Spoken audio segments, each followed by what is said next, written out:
So my name is Andreas Rössler. I'm a technology manager of Rohn Schwarz. For those of you who don't know what Rohn Schwarz is doing, we do test and measurement equipment.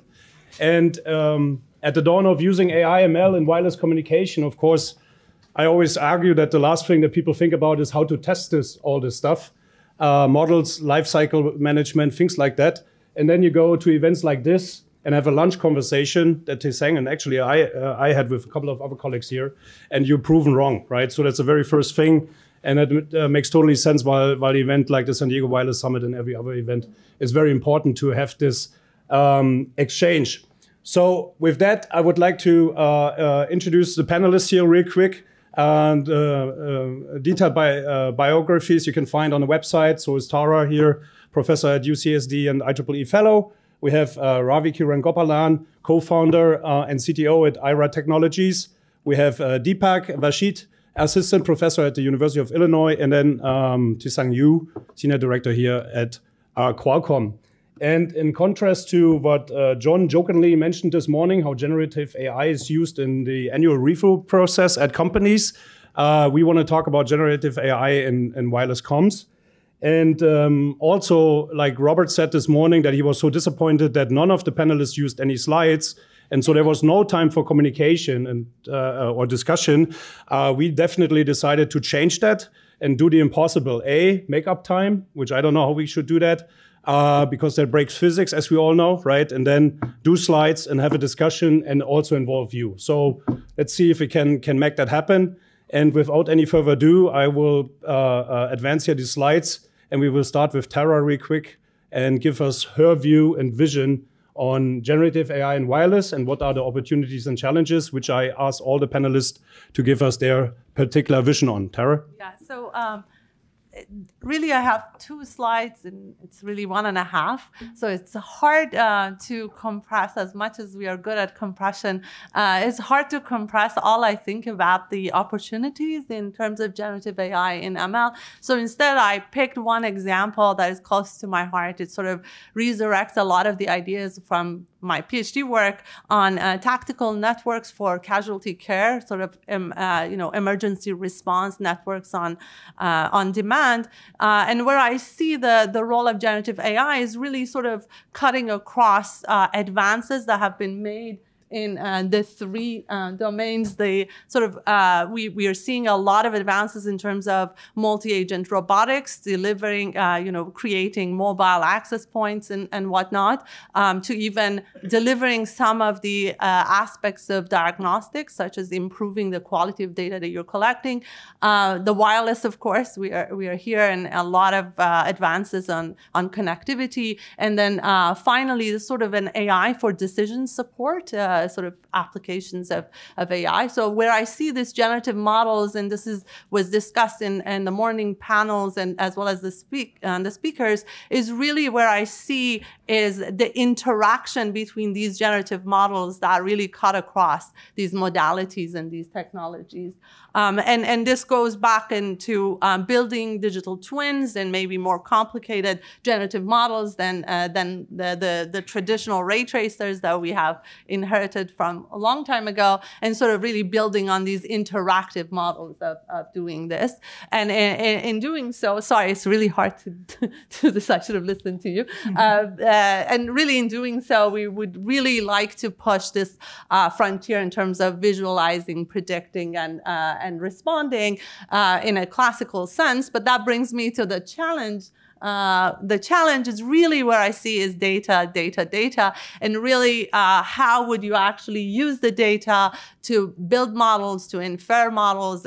Where do you decide this is the data that you're going to use to build your models? Where is the data that you're going to collect for inference? Which one is good for which of these actions in terms of complexity of data, in terms of the accuracy of this data? And of course, on top of that, how would you guarantee the privacy and security for the people who participate in your studies? And hopefully in the discussion, we will talk about this a little bit more, and sort of how do you actually build these models to do that. So here, I'm really thinking about being active in terms of collection of the data from the lowest level in terms of active sensing and active learning, but also sort of bringing it up all the way as you can see, in terms of just-in-time management of the network. And this is the kind of work that we have been doing as part of different activities that I'm leading and as part of an NSF Rings, as well as our AI Institute, where we're really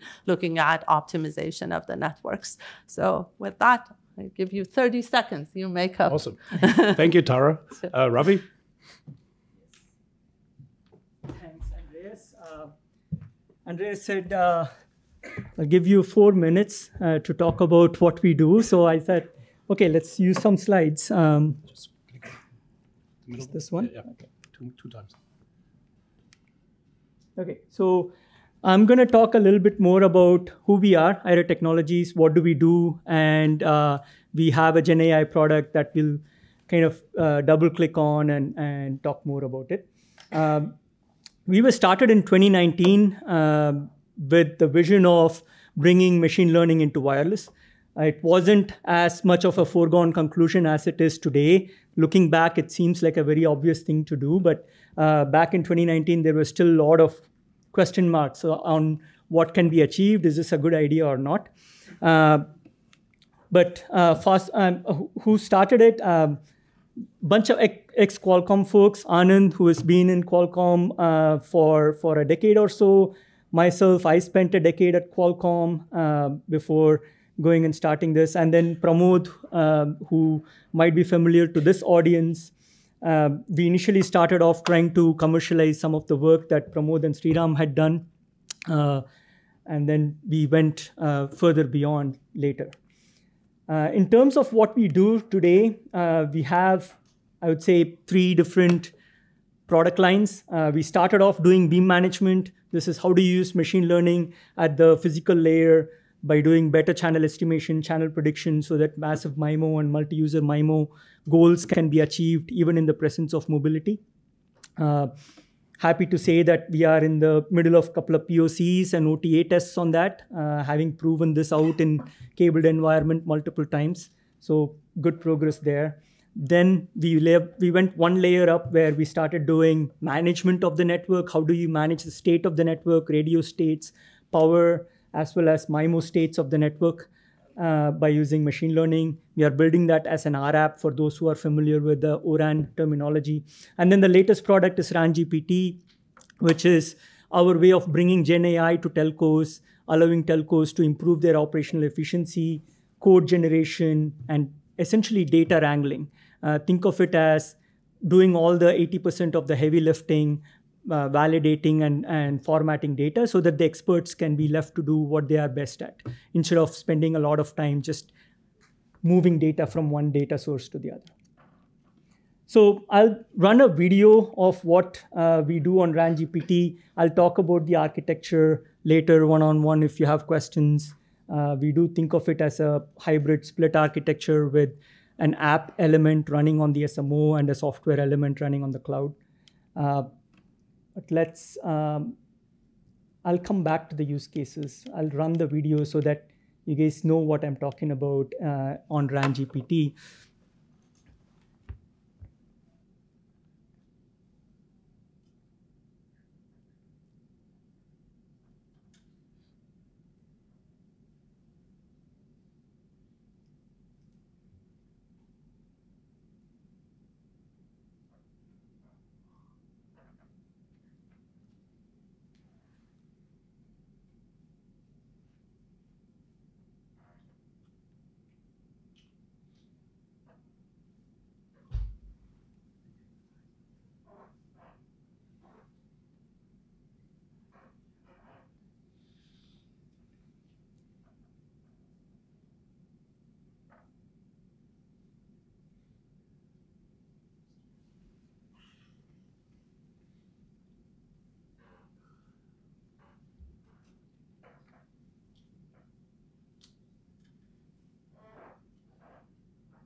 Okay, so I'll pause there.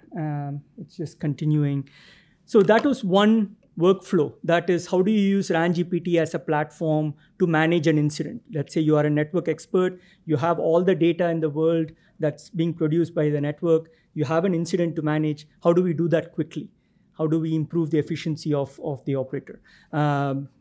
Before that, there was anomaly detection. That's a new use case that we are building. How do you set alerts so that, and how do you do that quickly?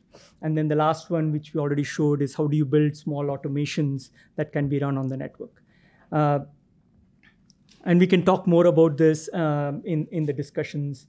But just to quickly, just for completeness, we do have an energy efficiency suite where we manage the efficiency of the network. And then we have this spectral efficiency suite where we improve the spectral efficiency of the network by doing just a better job of channel estimation and prediction. I'll stop there. You made Thanks, it. Andreas. That's impressive. That video needs audio, I think, right? So just a marketing department thing, I would suggest. So that brings... Usually us talking over it. Okay, but then good. I thought, okay, All right, cool. So... Yeah. and you are such a great audience. Nothing, right? Like quiet. You could drop a needle. Perfect. So Deepak, Hey everyone. I'm Deepak from UIUC. Yeah, so there are two kind of big opportunities that I'm excited about in terms of generative models. We've heard a lot of talk around RF sensing today, and especially using AI for RF sensing. But when we try to deploy that in the real world, there are many challenges, right? So one of the biggest challenges is generalizability. So if you're trying to use a machine learning model to do positioning, you deploy it on one base station versus a different base station, it has very different performance. So generalizability itself across locations becomes a challenge. And generalization across tasks is also problematic. So if you train a model for positioning, you want to do that for, say, human sensing. Very different models require very different kind of data sets. Collecting data for these kind of problems is hard. So the question is, can we build foundational models for RF sensing that with very little additional information that we already collect from our base stations, from our access points, from our clients, can be adapted to new problems and new domains. And when I say domain, it means like problem as well as location, hardware, like all of those. So this is an exciting new possibility, which requires a bunch of thoughts around what will new architectures for look like for foundational models in the wireless domain that understand the wireless signal and can like generalize to so many applications. The second kind of big theme that I'm excited about is around human plus AI teams for designing RF systems. So we already have pretty good co-pilots for, say, software development. But we do not have as good co-pilots for hardware deployment, right? So if I'm an RF engineer, want to build a new kind of like filter hardware, for example. I have some specs in mind, but designing like the right kind of hardware is still a very iterative process. How can we design like co-pilots that can help humans who are building our components, hardware, networks, operators, like all of them? I guess the RAN-GPT was a good example. So these are the opportunities that I'm excited about as we move towards more generative AI models, more foundational learning. In terms of challenges, I would highlight two.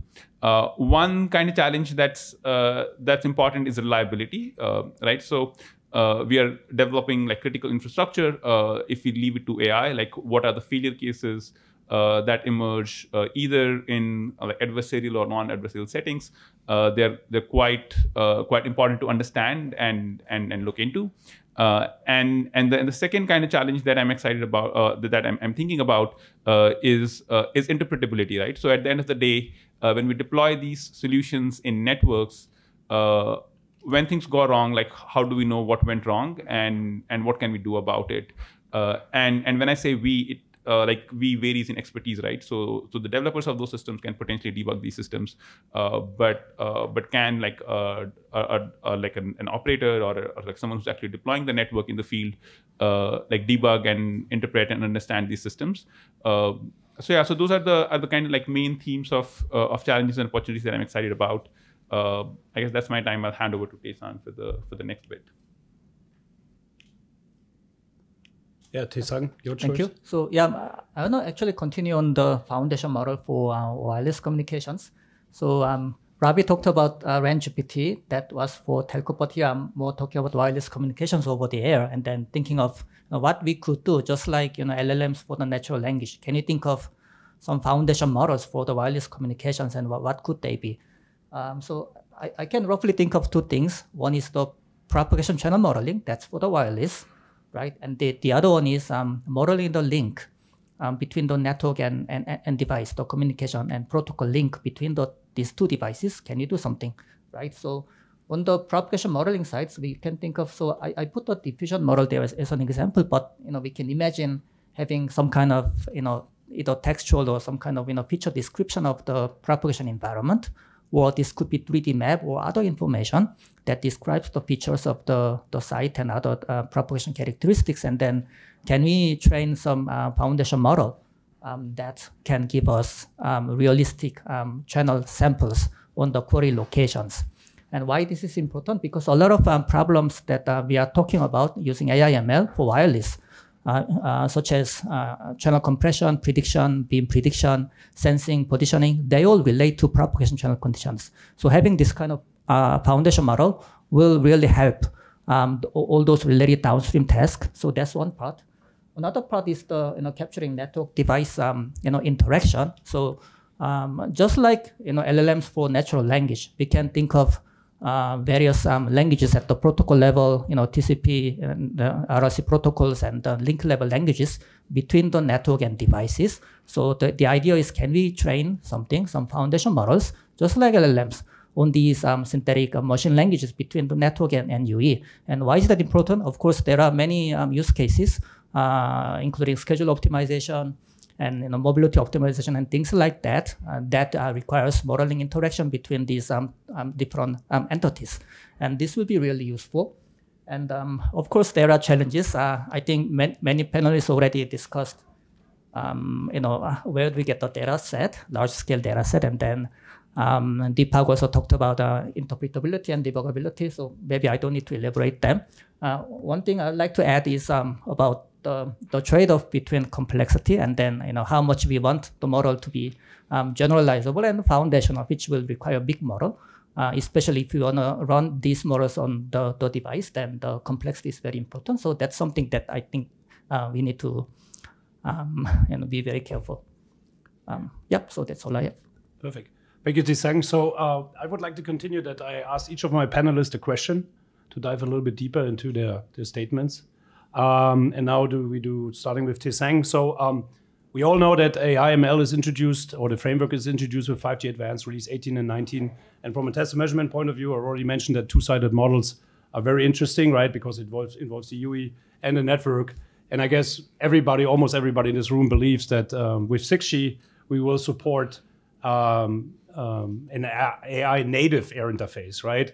What I was curious about is like what people think about the term native, what it means for system designs, how that will impact networks, UEs, on-device AI, and things like that. So could you share your opinion with us on that topic? So I hear various opinions. In fact, I was part of the NJ discussion on the 6G AI native, and then there are various opinions indeed.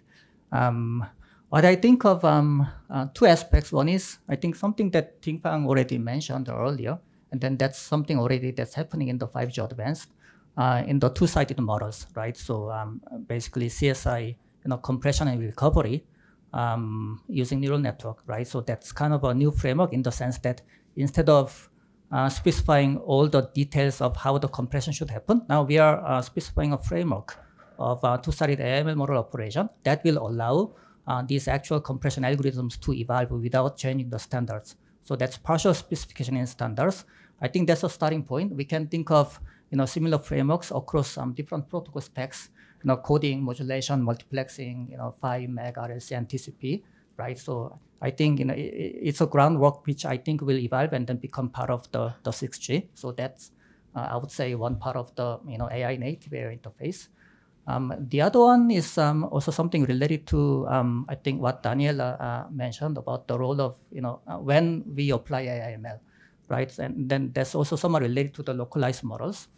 So basically the idea is that let's say we could develop one model that can address all the localities and scenarios and configurations, but then the problem is that we may not get a very good performance because now we are talking about mixture distributions, dense Gaussian-like distribution, then AI/ML may be less useful. So then the way we can achieve a lot of gain with AI/ML is either something like foundation model that can recognize the input distribution and then give proper output, or like localized models that are tailored to specific scenarios and configurations. And then if we think of those localized models, then the issue we have is that we're going to have lots of models. Then the managing this lifecycle management, right? So how do we get the training data and then monitoring all of these models and then taking actions? I think so. This LCM and then standard support for the LCM and then the backend infrastructure to support LCM. I think that's another foundation for the AI native AI interface. Very good. So I want to pick up on the foundational models because I think Deepak also touched on that, right? So you highlighted foundational models and how they should generalize across tasks and environments. So what are the key challenges developing such models and then maintaining them? Yeah, so I mean, this is a pretty open problem at this point, right? There are challenges in terms of architectures, like training processes, computation, complexity, and data. Like we talked about data, right? I guess one of the biggest ones is data, but I want to say maybe there are like also opportunities here because we already collect a lot of data from our networks. It's just that this data is not directly the application that we're interested in. So for example, for sensing, we collect like, let's say, SNRs and whatnot, but not actually like the location of the user. Now, can we use these kind of side telemetry data that we're collecting from these networks and use that to offset some of the, let's say, data needs that we have? Because if you think of like sensing networks or like say things like RF-based human sensing or gesture recognition, all of that, I mean, collecting that data is going to be very hard. There's no way we're ever going to be collecting enough data to train like foundational models for that, right? I mean, like, our students are doing yoga in front of these sensors all the time, and that's not enough data. But if we can use other kinds of data that we're already collecting, like channel measurements, feedback, beamforming, like all of that, and use that to train models such that you need like little amounts of data, I think that can be very, very useful and very practical as well. So yeah, so that's one kind of like direction I'm excited about, but that will need like new architectures and whatnot. Okay, gotcha. So let's talk about the data in a second, data sets in a second, General, because we have an expert here on that. So Ravi, I mean, all of us trying to invest into these concept methodologies, procedures, and then put it in our products. You already have done that, right? So RunGPT supports anomaly detection, root cause analysis, and all that. So what are the challenges? Taking it from concepts and putting that into products. And maybe you can elaborate a little bit also, like, I think you're one of the few startups here, maybe the only one that already has a product. So maybe you can talk about that also, what the opportunity for startups is. Yeah, so it's definitely, I'll start with the second question. Being a startup in the wireless ecosystem is not easy. It's not easy from VCs don't love telcos, unfortunately. So that from a funding standpoint, from getting data, rightfully so, operators are very guarded about their data and they have their processes, and we're not saying that shouldn't be the way, but definitely we saw computer vision just take off after ImageNet and COCO datasets were released, and Kaggle. And if you look at data science, there's datasets, and proliferation of datasets is going to be important. And it's something that as a community of operators, anonymized datasets that might still be valuable for developing some of these models and developing generative AI applications is something that maybe there's enough folks here who can make that happen. So that's something that will be great. Will be very helpful for startups to get in and get started. Your first question was, how do we think about productizing this and how do we think about use cases? Again, generative AI has been very pleasantly surprising for us. Operators have been very open to talking to startups around this. When we were approaching operators around kind of improving spectrum or improving energy efficiency, wasn't I'm not saying they weren't talking, but we see a marked difference when we start talking about Gen AI, because everybody recognizes the potential. And especially when we go in saying we are not trying to replace anybody. Network experts have been there for decades. We are only trying to make their mundane job of just collecting data, putting it all in one place and making it ready for analysis. We are going to make that job easier. So yeah, we are not claiming that RAN-GPT's code is to be implicitly trusted 100%. You still need a network expert. You're just making it easier. Mm-hmm. So that kind of approach helps a lot in the conversations. Okay. So as you see, every panel has the data set topic, right? And I want to ask Tara the question, like, and I think Ting-Fang touched on this morning for the first time, right? Like, okay, where we can get the data from, infrastructure provider, network operator, chipset, OEM, whatnot, right? So are there any strategies or frameworks that can be implemented to encourage the sharing of data, right? Is there anything that we can learn from? Has there been anything done in the past? I think you have a lot of experience based on your research on that. So is there anything what we can use or learn from for the future? Yeah, so I was just writing the number of times people talk about data, so to give myself a sort of a lead. And I'll do what faculty are good at, which is I'm going to kind of turn a grievance into a positive spin into moving forward. About 3 years ago, we got the AI Institute, and a big part of that, we were talking about AI-enabled optimization of large-scale networks at scale.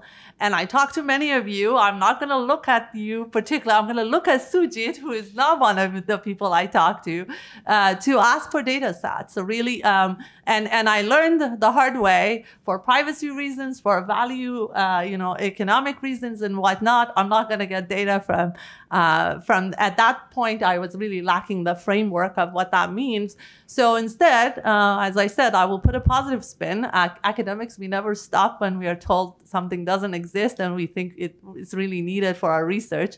So what we have done at UCSD, I'm going to sort of quickly talk about only UCSD, but I'm sure academia and researchers in general have been pretty resourceful in this past 3 years in ways we have gone about it. So my own research group, as part of this TLOS, the AI Institute, as well as the NSF Rings, I started talking to the folks at UCSD who run our campus networks. So figured out this is a good enterprise network model, and sort of trying to understand the network engineers, what are their pain points, what kind of guarantees I need to give them in terms of getting my research team to be sitting with them. They are paid to run the network and not necessarily generate data for research. So how can we come up with mutual understandings of what kind of use case we can do? I know Sujit has had similar conversation around, UCSD Health with UCSD Health folks.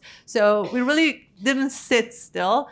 So that has been a really excellent experience in figuring out. So now I feel like we have a very good understanding in that conversation.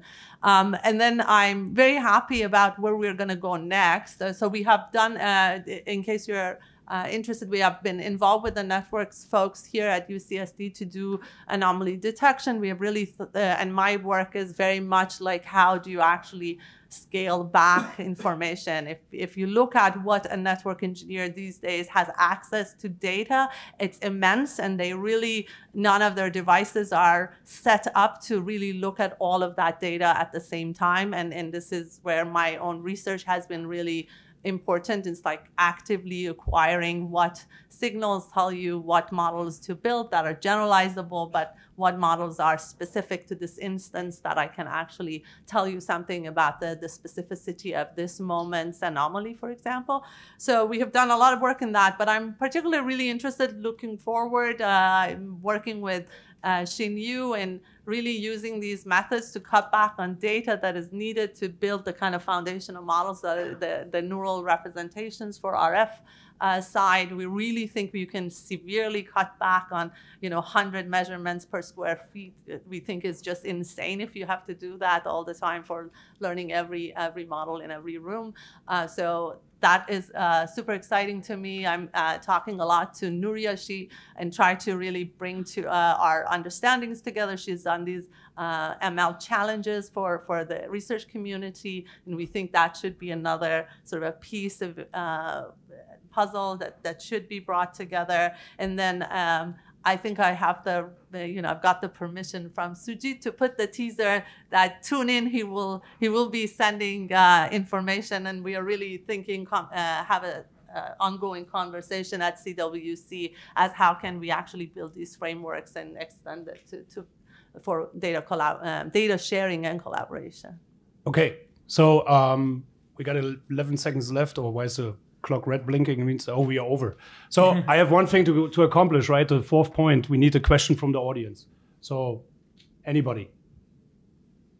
Yes, this question about data has been coming up once. I'm Rajiv Bagrodia from PISA. Yeah. If you're considering using digital twins, particularly network digital twins, as sources for this data, I know we'll talk about this a little bit in the next round, but I was surprised that almost no one seems to have mentioned that as a potentially rich source of data under diverse operating conditions. Okay, who will take it first? Sorry, but I can repeat it. I can take a stab. Did you get that? Yeah, we heard the question. It was around digital twins, and we have used digital twins. A fully representative digital twin is actually the network itself. It's almost impossible to have a fully representative digital twin because by definition, its complexity will be equal to the complexity of the network. There are facets of the network that can be twinned digitally, and folks are able to do that. But at the physical layer, for example, we have found it very difficult. But it would be definitely with Gen AI, if that's a startup on its own, where with Gen AI, if someone is able to build a truly representative digital twin, it would be a good idea for sure. Hussein? Yeah, maybe I can add to that. So I guess maybe that directly connects to the foundation models because you can think them as part of the digital twin and then very good synthetic channel generator. So there is a little bit chicken and egg problem here because to train those models with lots of data, but then this is already what people are doing in the LLM space, right? To train LLM, you need lots of data, but then researchers are using LLM to generate synthetic data to train other models. So I believe that we can do something similar in this wireless space. Okay, cool. So as we run out of time, I want to close with something that I usually put at the end of my slides, which is I think fits here very well, right? We talked about data sets, where coming from, who's responsible, can we leverage some experience here from research? At the end of the day, no one can whistle a symphony by himself, right? We need the orchestra to play it, and the orchestra is all of us, right? It doesn't matter which part you work in. So with that, I would like to thank you, my panelists, and we hand it to the next. Do we have a break, speaker? Thank you.